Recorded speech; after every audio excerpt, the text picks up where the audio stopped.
Now, I had already seen one of these things the day it stole my grandpa's pie, but there was something about that second sighting that changed things. Maybe it was the confirmation that I wasn't crazy for seeing it the first time, or maybe it was the nature of their activity, being so human-like. I just can't explain it. I had only watched them for a second or two when one of them began to sniff the air, and then it looked straight at me. Immediately, the second one turned and looked too, and they both let out a very loud yell that sounded something like a cougar and a chimpanzee mixed. I jumped back and would have fallen if Grandpa hadn't have caught me, and we heard them go up the hillside on the other side of the swimming hole. We entered the swimming hole area and listened to them breaking branches and knocking down trees as they went. They were moving so fast. I never saw anything move that fast before. I looked at my grandfather, and he and my cousin began to laugh, and I gasped out, stunned. "What are you laughing at?" I wanted to say more, but I couldn't bring myself to speak.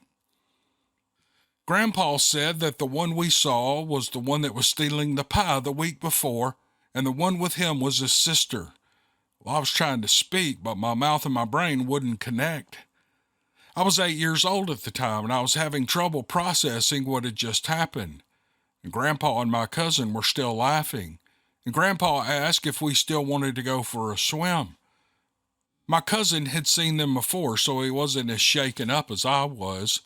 I couldn't stop trembling, and I began to feel dizzy to the point that I was falling down. My grandfather caught me, and he helped me sit down. He could see that I was scared and in shock. It wasn't funny anymore. They both quit laughing and started trying to calm me down, but all I could hear was that loud, weird yell echoing in my head. Grandpa handed me the canteen, and I dropped it. He picked it up and put his arm around my shoulders, and he gave me a hug. And then he quietly explained that we just saw the children of the family of Boogers that lived up there. He said they wouldn't hurt me, and eventually I began to calm down and I was able to take a drink. I told him I didn't feel like swimming and I just wanted to go home. He understood, and he asked my cousin to lead us back down the hill. We had a good hour-and-a-half walk ahead of us. We all stood up to leave, and another loud growling yell came from above us where the two young boogers had run off to. Grandpa spun around and dropped down to one knee, and he raised his rifle to his shoulder and he began to scan the hillside.